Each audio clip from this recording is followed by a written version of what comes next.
Ambassador Thomas Reynolds stood alone in the vast, domed judgment chamber of the Galactic Council. His heart pounded in his chest, but his face remained calm.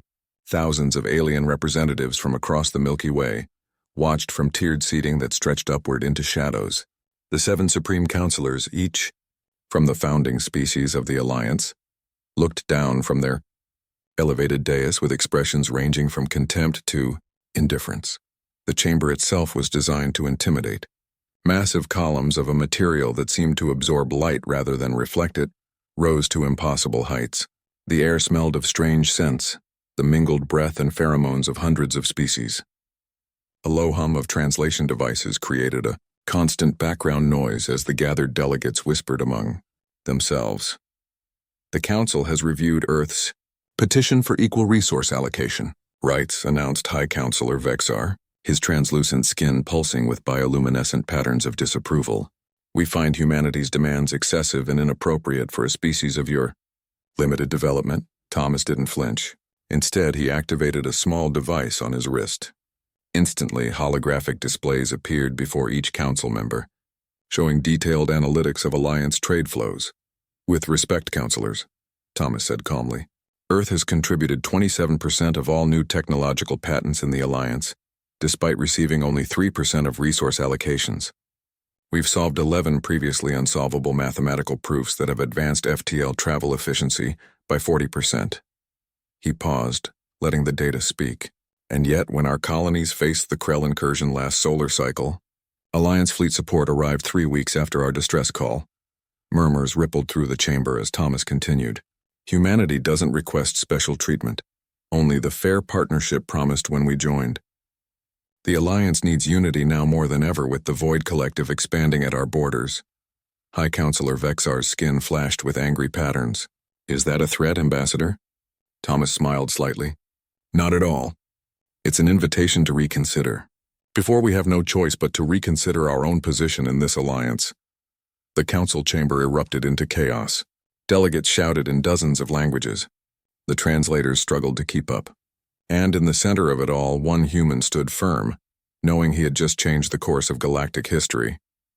Admiral Diana Ortiz stared at the tactical display on the bridge of the EDF Intrepid.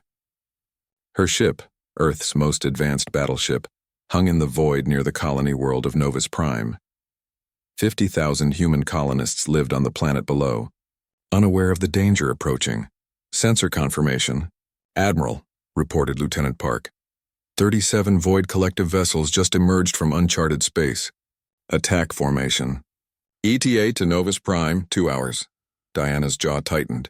Send priority distress signal to Alliance Command. Request immediate reinforcement. Sending now, Admiral. Diana turned to her executive officer. Commander Wells, begin evacuation protocols for the colony. All civilians to emergency shelters until transport ships can reach them. Yes, Admiral, but... Wells hesitated. Given our position and the Void Fleet's approach vector, we're the only defense Novus Prime has until Alliance reinforcements arrive. Diana nodded grimly. I'm aware, Commander. The Intrepid will hold the line. Hours passed. The evacuation began. Transport ships rose from the colony, filled with frightened civilians. And still no word from Alliance Command. Admiral, Lieutenant Park called out, Void Fleet accelerating. They'll intercept the civilian transports before they can reach the jump point. Diana stood from her command chair. No, they won't. Tactical, deploy all drones. Navigation, plot intercept course. Weapons, prepare all systems. Commander Wells approached her, speaking quietly. Admiral, we're facing 37 enemy vessels. Even with our advanced systems, we're not trying to win, Commander, Diana replied. We're buying time. Every minute we keep the Void Fleet occupied is another transport ship that escapes with our people. The battle that followed would later be called the Miracle of Novus Prime. The Intrepid danced through space, using maneuvers that Alliance tacticians had deemed impossible. Drone swarms confused enemy targeting systems. Novel shield modulations absorbed impacts that should have shattered the hull. For 6 hours, one ship held back an armada. When the last transport reported safe passage through the jump point, Diana allowed herself a small smile. All hands, prepare for emergency jump. Get us out of here. The Intrepid, its hull scarred and systems failing, vanished into FTL space moments before the Void Fleet could deliver a killing blow. 3 days later, the Alliance fleet finally arrived. They found the colony abandoned, a graveyard of void vessels, 15 destroyed by a single Earth ship, and no sign of the intrepid Admiral Torrell, commanding the Alliance Response Force, received the sensor logs transmitted by the colony's automated systems before evacuation. Impossible, he muttered, watching the Intrepid perform maneuvers his own ships couldn't match. The humans are hiding technology from us. When the Intrepid limped back to Earth a week later, Diana expected a hero's welcome. Instead, she found herself facing a board of inquiry. Admiral Ortiz, began Fleet Commander Jackson, while we commend the rescue of the Novus Prime colonists, serious questions remain about your actions. Diana stood at attention. Sir? Your ship demonstrated capabilities unknown to Alliance Command, technologies that, under the terms of our membership, should have been shared. Diana's expression hardened. With respect, Commander, those technologies were human ingenuity and tactics. My crew modified our systems on the fly to meet the threat. Had we waited for the Alliance response? She left the sentence unfinished. 3 weeks, said Defense Secretary Martinez, entering the room. 3 weeks after our distress call, when our protocols guarantee response within 72 hours. Martinez dropped a data pad on the table. This isn't the first time. In the past year, Alliance response to human emergencies has been delayed an average of 182% compared to other member worlds. Which is why, continued Martinez, the Global Council has voted. We're sending an ultimatum to the Galactic Alliance, equal partnership or withdrawal. The room fell silent. Withdrawal? Jackson asked. That's extreme. So is sacrificing human lives because the elder races think we're lesser beings, Martinez replied. We joined the Alliance as partners, not servants. Ambassador Reynolds entered the Grand Council chamber for the second time that month. This time the room was hushed. News of the Intrepid stand had spread throughout the Alliance. So had rumors of Earth's ultimatum. Ambassador, High Counselor Vexar began, his tone notably more conciliatory. The Council has considered Earth's concerns. We are prepared to offer increased resource allocation and a review of defense response protocols. Thomas walked to the center of the chamber and activated his holographic display. This time it showed the Intrepid's battle at Novus Prime. 50 years, Thomas said. For 50 years, humanity has contributed to this alliance. We've shared our creativity, our insights, our unique perspective. We've followed your rules, respected your traditions, and fought your enemies. And in return, you've treated us as children. He gestured to the display. 1 human ship against 37 enemy vessels. Our people abandoned by the very alliance that promised to protect them. This isn't about resources anymore, Counselor. This is about trust. And you've broken ours. Thomas pulled a small data crystal from his pocket and placed it on the central dais.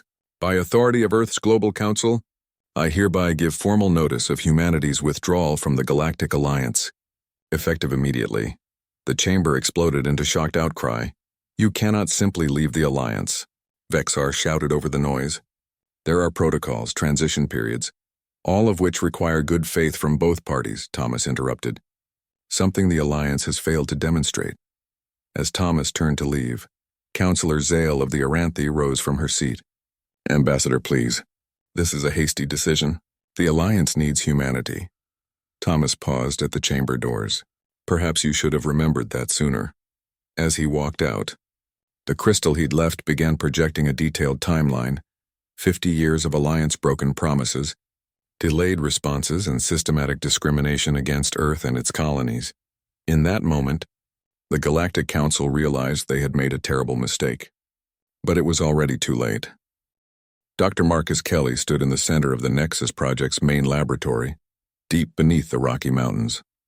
Surrounding him were holographic displays showing quantum fluctuations in real time. To anyone else, the patterns would look like random noise.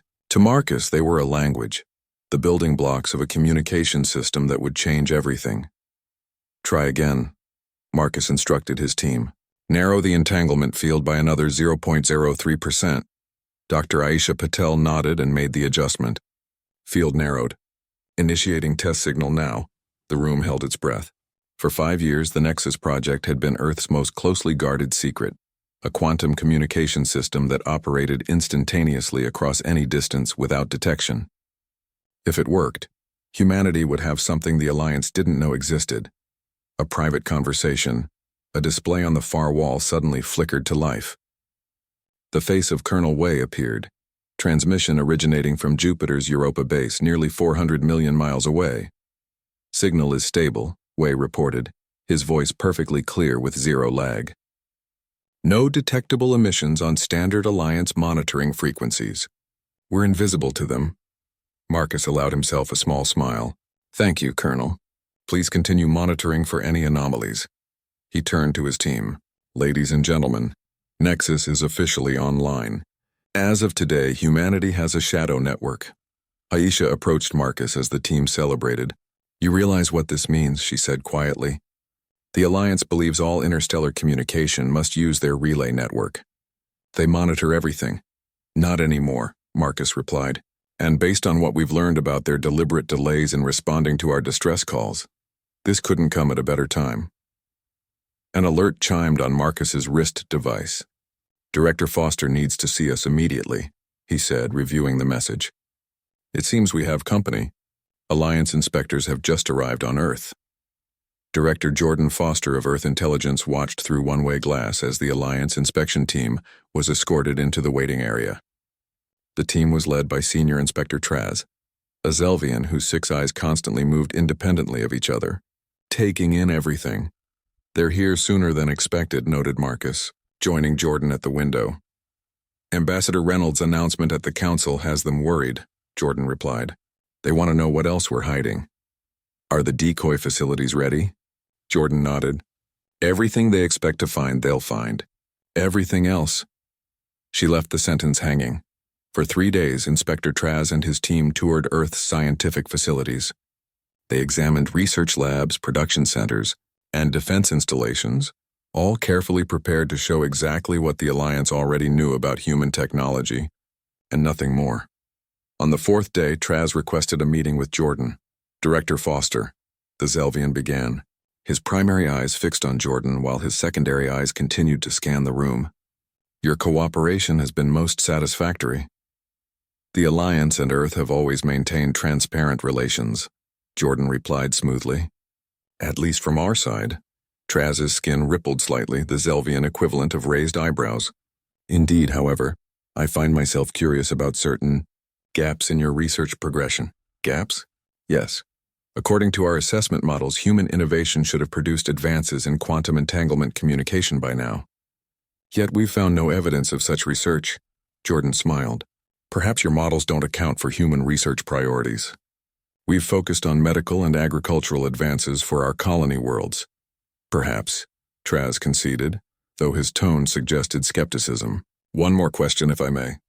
The incident at Novus Prime, the performance of your vessel Intrepid was unexpected. Human ingenuity under pressure, Jordan replied. Our officers are trained to improvise. Improvise technologies that should be beyond your capabilities. Traz's secondary eyes stopped moving, all focusing on Jordan now. The Alliance has monitored human development for 50 years, Director. We know exactly what you should be capable of. The Intrepid exceeded those capabilities significantly. Jordan leaned forward. Then perhaps your monitoring isn't as thorough as you believe. After Traz and his team departed, Jordan retreated to her secure office.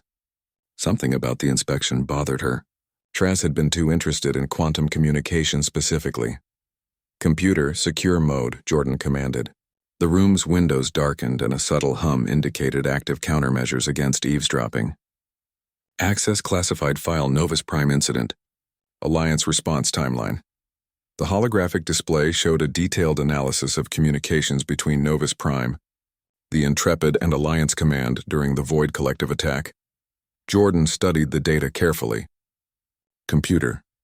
Apply standard Alliance response protocol timelines to this scenario. New data appeared, showing what should have happened according to Alliance protocols. Alliance vessels should have responded within 72 hours, Jordan murmured. They arrived after 21 days. That's not negligence. That's deliberate. She opened another file. Alliance response times to member species emergencies last 5 years. The pattern was unmistakable. Human distress calls consistently receive the slowest response times of any Alliance member, by a significant margin. Other new members fared slightly better, but the founding races always received immediate assistance. They're testing us, Jordan realized, leaving us vulnerable to see how we respond, how we defend ourselves. A priority alert interrupted her analysis. Director Foster. Her assistant's voice came through. We've detected unauthorized access to our planetary defense grid. Someone's trying to get in. Jordan rushed to the command center where cybersecurity specialists worked frantically to trace the intrusion. It's sophisticated, reported Chief Analyst Rodriguez. The attack signature matches Alliance intelligence methods but with modifications we haven't seen before. Can you block it? Already done. But they were after something specific. All queries targeted data on the Intrepid's defensive systems during the Novus Prime incident. Jordan's mind raced. They're not just monitoring us. They're actively trying to discover how we defended ourselves. She made a decision. Initiate protocol blackout. Lock down all defense systems and research facilities. And get me a secure Nexus connection to Secretary Martinez immediately. Secretary of Defense. Elena Martinez was reviewing the evacuation plans for human citizens throughout Alliance space when Jordan's call came through. We have a situation, Jordan began without preamble. Alliance intelligence attempted to breach our defense systems. They're specifically targeting data on the Intrepid's performance. Martinez's expression hardened. Do they suspect Nexus? They suspect something. Inspector Traz specifically questioned the absence of quantum entanglement research. Martinez sighed. Then we need to accelerate our timeline. I'll inform the Global Council. There's more, Jordan continued. I've found evidence that the Alliance deliberately delayed their response to Novus Prime. They're testing our capabilities, watching how we defend ourselves when left alone. Are you certain? It's a pattern, not just one incident. Human distress calls receive the slowest response times of any member species, and the gap is widening. Martinez was silent for a moment. This changes things. If they're deliberately placing our citizens in danger, it's worse than that, Jordan interrupted. I've been reviewing trade and development data. The Alliance has been systematically suppressing technological development among newer member species, including us. Resource allocations, research grants, technology sharing, all heavily favor the founding races. How did we miss this? Because it's subtle. On the surface, the Alliance appears beneficial to all members. But when you analyze long-term development trajectories, Jordan sent a file through the Nexus connection. The founding races maintain their technological advantage while ensuring newer members remain dependent. Martinez reviewed the data, her face growing darker. This isn't a partnership. It's imperialism dressed up as cooperation. She straightened in her chair. I'm calling an emergency session of the Global Council. We need to. An explosion rocked the building. The Nexus connection wavered but held. Elena! Jordan shouted. What's happening? Martinez ducked as debris fell from the ceiling. We're under attack. Security breach in the East Wing. Armed figures in unmarked combat suits burst into the room. Martinez dove for cover as energy weapons fired, scorching the wall where she'd been standing. Jordan watched in horror through the connection as Martinez fought back, managing to take down 2 attackers before a third shot connected with her shoulder. Nexus connection compromised. Came an automated alert. Emergency shutdown initiated. The last thing Jordan saw was Martinez crawling toward a hidden panel in her office wall, clutching a data drive in her hand. 3 hours later, in a secure medical facility, Martinez lay in a recovery bed, her shoulder bandaged. Jordan stood at her side. How did they get past security? Jordan asked. They had Alliance intelligence signatures, Martinez replied grimly. But they weren't Alliance, at least not officially. They were mercenaries using Alliance tech. Deniable assets, Jordan nodded. No direct connection to the Council. But we know who sent them. Martinez held up the data drive she'd managed to save. This contains everything. The Grand Chamber of the Galactic Council had never been so silent. Nearly 10,000 representatives from across the Alliance sat in stunned disbelief as Ambassador Thomas Reynolds's announcement echoed through the vast space. As of this moment, Earth formally withdraws from the Galactic Alliance. For several heartbeats, no one moved. Then chaos erupted. Delegates shouted questions and protests. Translation devices struggled to keep pace with the cacophony of languages. High Counselor Vexar slammed his ceremonial staff against the floor, the sound reverberating through the chamber. "Silence," he commanded. When order was restored, he fixed his gaze on Reynolds. "Ambassador, this is an unprecedented action. The Charter requires a transition period of no less than 5 standard years for member withdrawal." Reynolds stood calmly at the center of the storm. "The Charter also requires good faith from all parties, Counselor. Earth has evidence of deliberate suppression of human development, intentional delays in emergency response to human colonies, and most recently," he paused, activating a holographic display showing the attack on Secretary Martinez, an assassination attempt on our Defense Secretary, using Alliance intelligence protocols and technology. Gasps and murmurs swept through the chamber. "These are serious accusations," said Counselor Zale of the Aranthe, her voice carrying concern. "But they require investigation before action." "The investigation has been conducted," Reynolds replied, transmitting data to the Council's central system. "All evidence is now in the public record. Earth has fulfilled its obligations to the Alliance for 50 years, while being systematically marginalized. We will not continue this unequal partnership." Vexar's skin flickered with agitation. "The withdrawal of Earth is not acceptable at this time. The Alliance faces existential threats from the Void Collective. Your technological contributions are vital to our defense strategy. And yet you deliberately limited those contributions," Reynolds noted. "You wanted our innovations but feared our advancement." He turned, addressing the entire chamber rather than just the High Council. "How many other species have experienced the same treatment? How many of you have wondered why your development seems to plateau after joining the Alliance?" Uneasy glances passed between representatives of the newer member worlds. "By emergency authority," Vexar declared, his voice hardening. "The High Council imposes immediate sanctions on Earth and all human territories. Alliance warships will establish a blockade of the Sol system until this matter is resolved. All human assets throughout Alliance space are hereby frozen." Reynolds smiled sadly. "We anticipated this response, Counselor." He touched his communication device. "Which is why we activated Operation Exodus 3 hours ago." Captain Elijah Monroe of the transport vessel Horizon received the coded Nexus transmission while docked at Centauri Station, one of the Alliance's busiest trading hubs. The message was simple: Exodus initiated. Execute immediately. "Attention all crew," Elijah announced over the ship's intercom. "Secure all systems and prepare for immediate departure." "This is not a drill." His executive officer, Lieutenant Reeves, approached with a concerned expression. "Captain, we have 37 passengers still on station. The departure window isn't for another 6 hours." "New orders, Lieutenant." "Nexus priority. Earth has withdrawn from the Alliance. We're implementing Exodus protocols." Reeves paled. "All human ships? Everywhere in Alliance space?" "Simultaneously," Elijah nodded grimly. "I need you to contact our people on the station. Use the emergency recall code. They have 30 minutes to return, and those who don't make it back in time will be extracted by other means." Elijah turned to his navigation officer. "Lieutenant Carter, prepare jump calculations for the Arcturus rendezvous point, but don't file them with station control. We'll be using the shadow drive." Throughout Alliance space, on hundreds of stations, outposts, and worlds, the same scene played out. Human ships prepared for departure without filing flight plans. Human citizens received coded messages and quietly made their way to extraction points.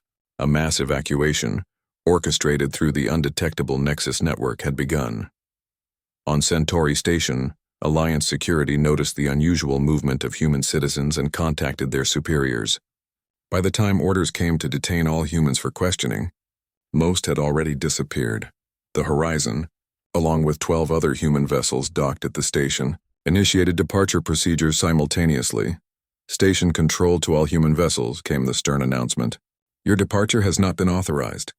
Return to docking positions immediately or face military response." Elijah opened a channel to the other captains. "Stealth systems active on my mark. 3, 2, 1, mark." Across the station, the human ships seemed to flicker and fade, their energy signatures becoming indistinguishable from background radiation. The revolutionary stealth technology, another human innovation kept secret from the Alliance, rendered the vessels nearly invisible to standard sensors.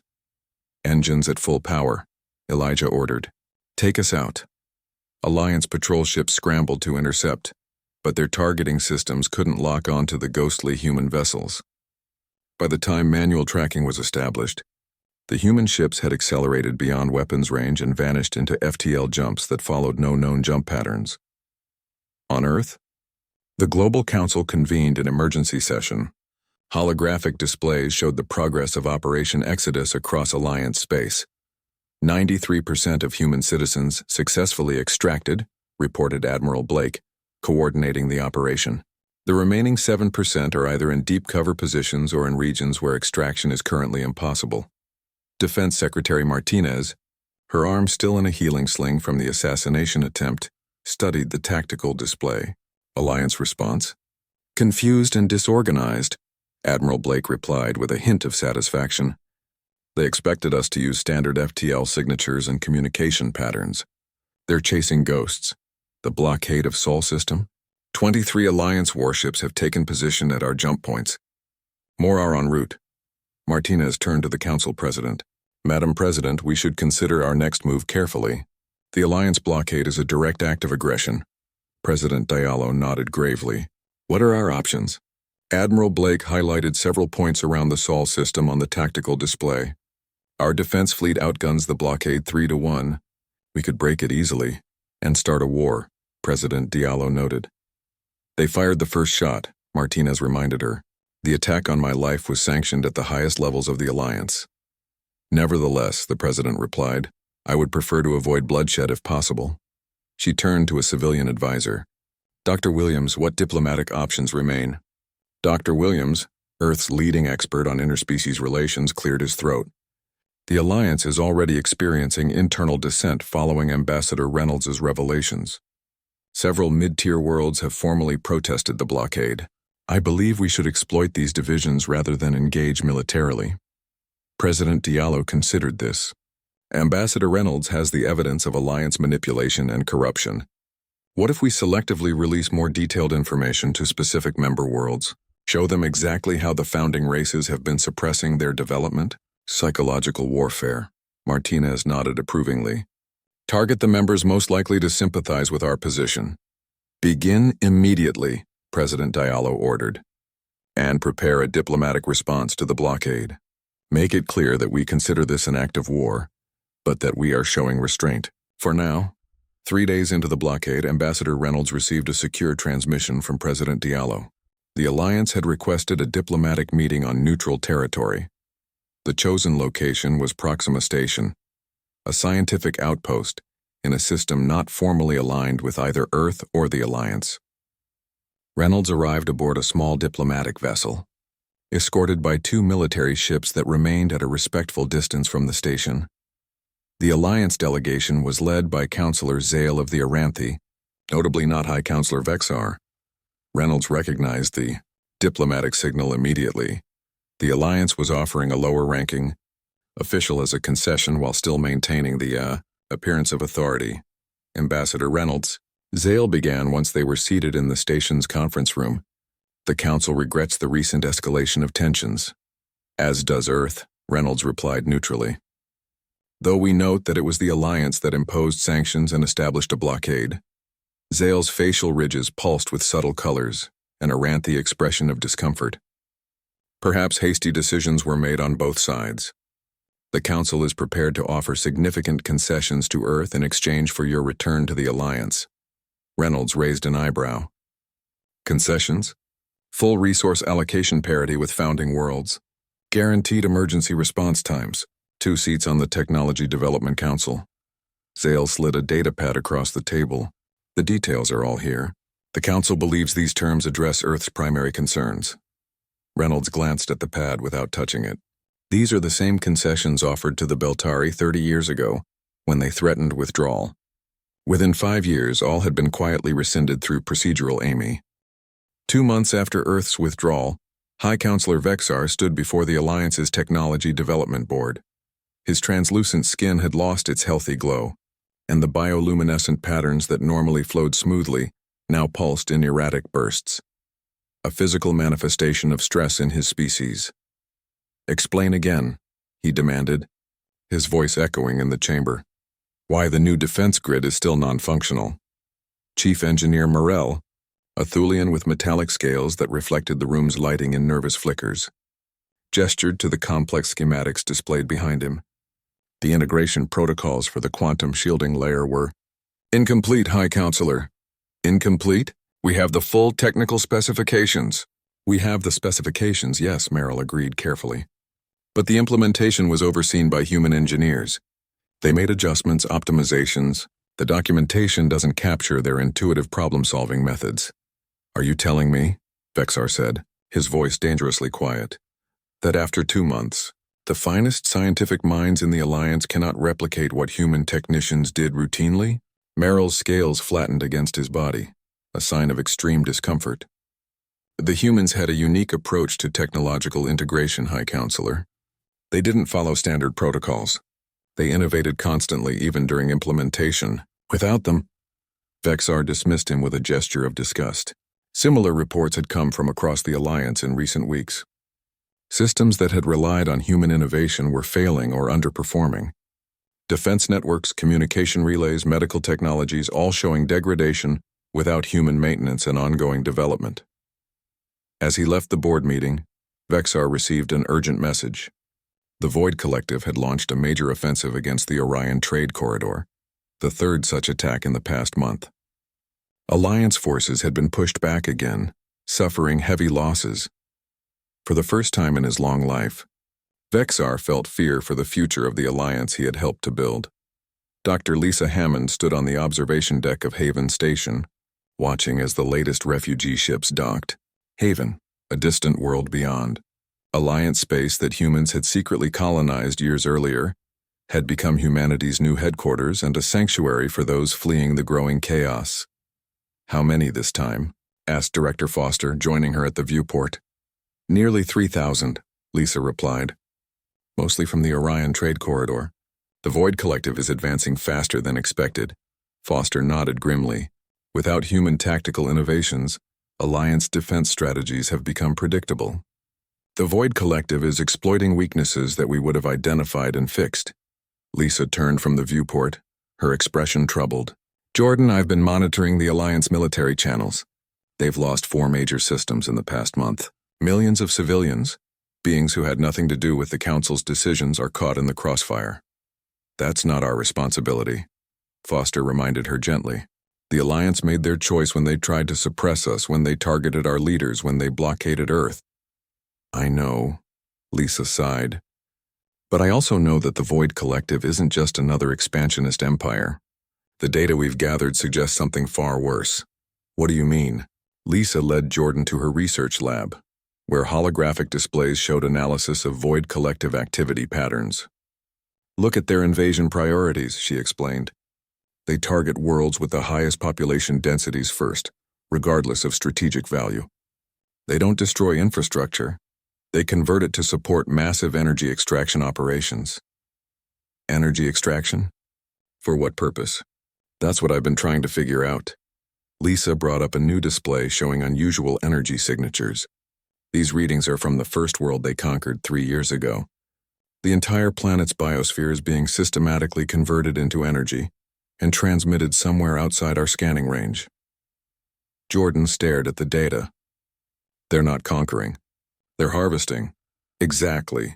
And based on the progression, I believe they're not actually a collective at all. I think they're drones or proxies for something else, something that feeds on energy derived from living systems.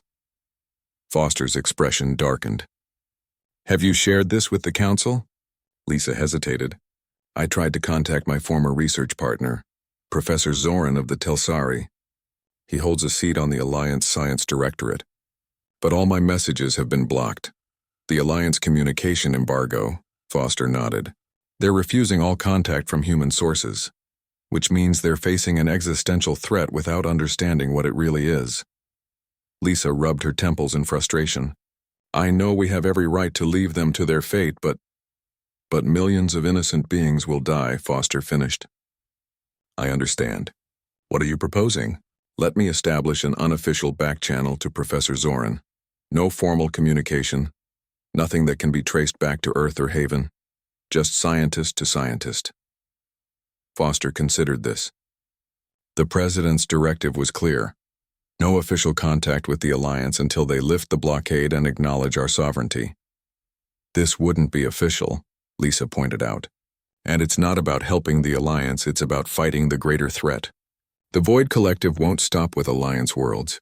They'll keep expanding until they've consumed everything, including us. After a long moment, Foster nodded. Do it, but keep it completely off the record. And focus only on the Void Collective research. No sharing of human technology or defense capabilities. Lisa smiled gratefully. Thank you, Jordan.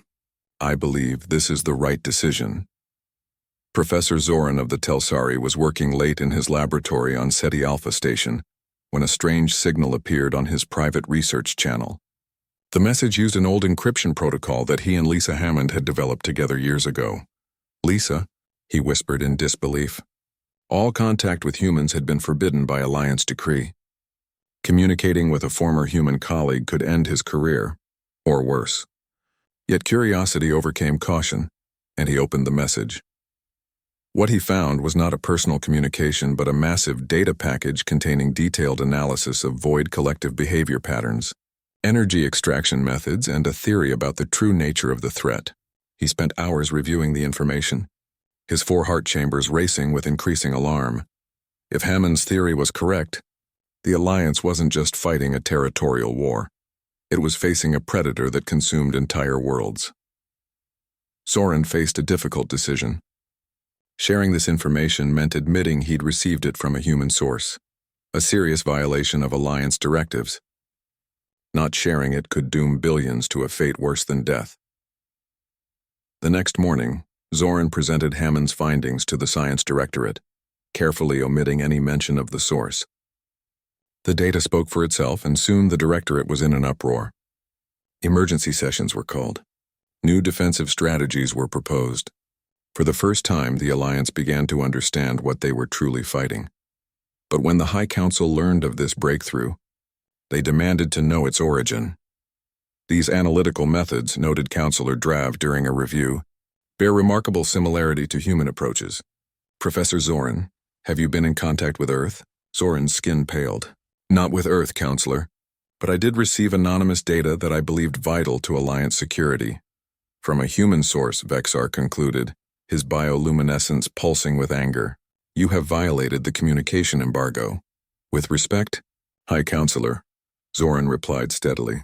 The information has already saved thousands of lives by improving our defensive positioning against void incursions. Does its source matter more than its value? The embargo exists for a reason, Vexar insisted. Humanity's withdrawal has destabilized the Alliance. Any collaboration legitimizes their actions and encourages others to follow their example. Perhaps, suggested Councillor Zale, who had been unusually quiet during recent sessions, we should consider that the humans might have had legitimate grievances. The chamber fell silent. Questioning the Council's decisions regarding humanity had become nearly taboo in recent weeks. What are you suggesting, Councillor? Vexar asked coldly. I am suggesting, Zale replied with quiet dignity, that our response to Earth's withdrawal may have been hasty and counterproductive. We face an existential threat. The humans clearly understand this threat better than we do. Perhaps it is time to reconsider our position. Reconsider? Vexar's skin flashed with patterns of outrage. While they flaunt our blockade and undermine our authority? The blockade that has failed to contain them, Zale pointed out. The authority they no longer recognize. We are clinging to a fiction, Vexar, while the Void Collective consumes our worlds one by one. Murmurs of agreement rippled through the chamber, surprising Vexar. He looked around at the assembled councillors and realized that support for his hardline position had eroded. Professor Zoran, Zale continued, you will not be punished for receiving this information. Instead, you will establish a formal research network to continue this line of investigation, with any collaborators you deem appropriate. The underlying message was clear, and Zoran nodded gratefully. Vexar, recognizing defeat, could only watch as the Alliance's unified stance against humanity began to crumble. High Councillor Vexar had never imagined he would stand on Earth soil. Yet here he was, waiting in an austere conference room in Earth's Global Council headquarters, his diplomatic vessel having been granted special clearance through the human defense grid. The journey had been humbling. His small ship, bearing white flags of truce in the human tradition, had passed through the blockade of Alliance vessels still surrounding Earth, a blockade that now seemed pointless given humanity's demonstrated ability to come and go at will.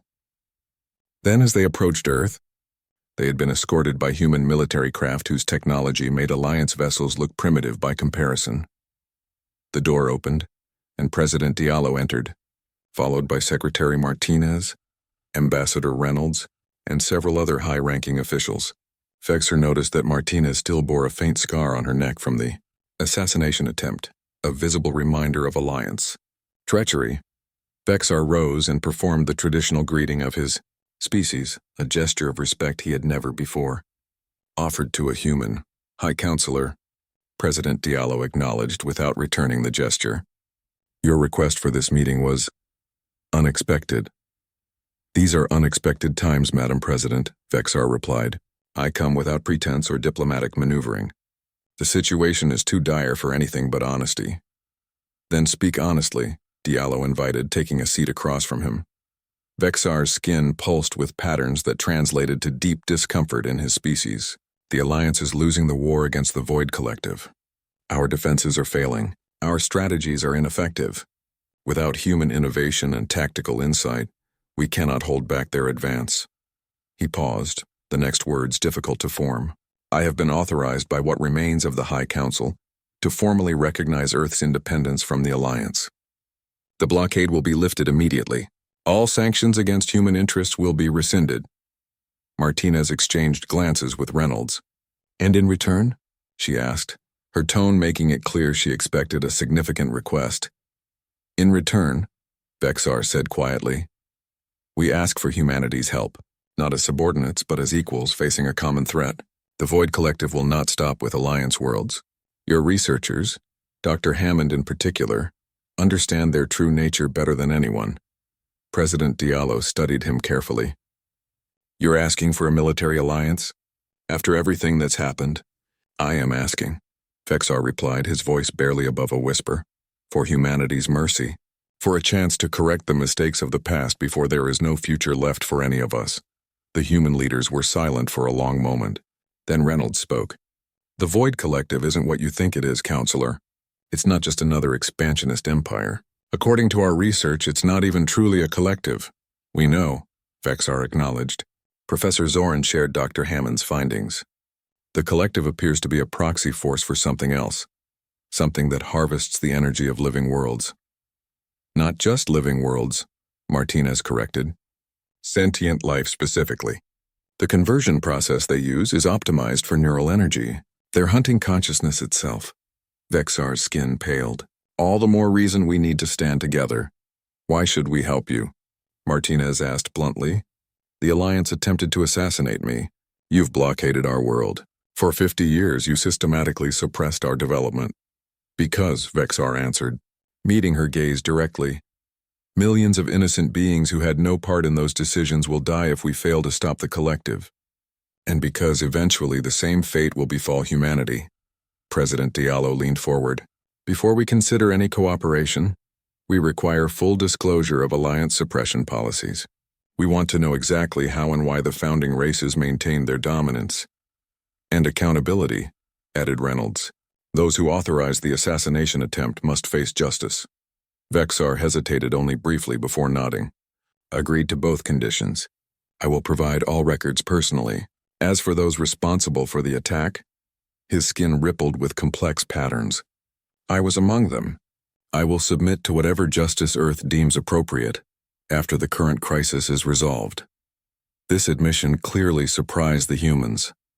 President Diallo exchanged glances with her advisors before speaking again. We will need time to consider your proposal, High Counselor.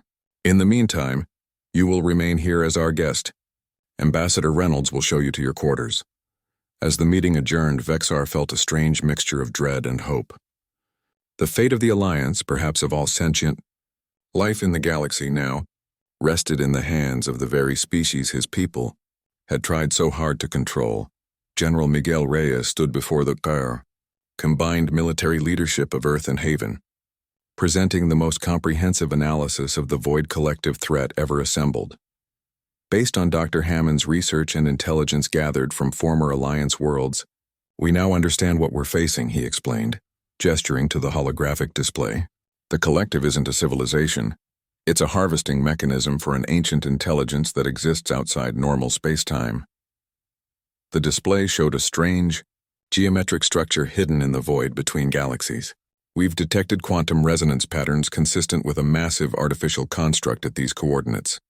All energy extracted from conquered worlds is transmitted to this location. Defense Secretary Martinez studied the display. What is it, a weapon? A power source?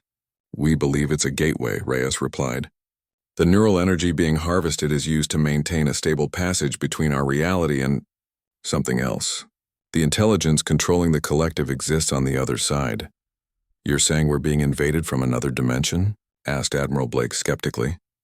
Dr. Hammond, who had joined the briefing, stepped forward. Not exactly, Admiral. Our best theory is that this is an ancient entity that evolved in the early universe, when the fundamental forces were still separating. As the universe cooled and physical laws became fixed, it found itself increasingly isolated from the energy sources it needed to survive. So it built the gateway to maintain access, and now it farms sentient worlds like cattle, Martinez concluded grimly. How do we fight something like that? We don't fight the entity directly, Reyes explained. We target the gateway. Without it, the Collective loses its purpose and direction. Our scientists have developed a theoretical approach that could collapse the quantum fields maintaining the gateway, sealing it permanently. What do you need to make this happen, General? President Diallo asked. A coordinated strike force larger than anything humanity has assembled before. We need to penetrate to the heart of Collective-controlled space, fighting through their defenses to reach the gateway control nodes. Even with our advanced technology, that would be a suicide mission, Admiral Blake pointed out. The Collective controls too much territory. Their forces outnumber ours significantly, which is why, Reyes said, we need the Alliance, or what's left of it, and the independent worlds that have broken away. A combined fleet using human tactical systems and stealth technology might have a chance. The room fell silent as the implications sank in. After escaping Alliance control, humanity was now considering fighting alongside their former oppressors. Can we trust them? Blake asked, voicing what many were thinking. Martinez, who had the most personal reason to distrust the Alliance, surprised everyone with her response. We don't need to trust them. We just need to use them. High Counselor Vexar came to us because he knows the Alliance can't win without humanity. That gives us leverage to ensure any joint operation happens on our terms. President Diallo nodded slowly. Draft the proposal. General Reyes. Let's see if the High Counselor is truly ready to accept humanity as equals. The diplomatic vessel from Haven approached the massive flagship of what remained of the Alliance fleet. Aboard were Ambassador Reynolds, Dr. Hammond, and General Reyes, carrying humanity's response to Vexar's plea for help. They were escorted to the Alliance War Room, where representatives from over 30 worlds, some still loyal to the Alliance, others newly independent, had gathered. High Counselor Vexar, looking noticeably aged from when they had last seen him on Earth just 2 weeks earlier, stood to greet them. Ambassador Reynolds, he said formally, the combined leadership awaits humanity's decision. Reynolds surveyed the room, noting the tension and hope on alien faces. Earth has considered your request for assistance against the Void Collective. We are prepared to join forces under specific conditions. Murmurs ran through the assembled leaders as Reynolds continued. We have developed a strategy that could end the threat permanently, not just push back the Collective, but eliminate the intelligence controlling it. General Reyes stepped forward, activating a holographic display that detailed the attack plan. A joint strike force will target the quantum gateway that the controlling intelligence uses to access our space. Human stealth vessels will lead the approach, followed by mixed battle groups using modified versions of our tactical systems. This plan requires us to share human military technology, noted Counselor Drav with surprise. Some of it, Reyes confirmed, under strict control protocols. The ships will be networked using our Nexus communication system to ensure perfect coordination. Counselor Zaley STU,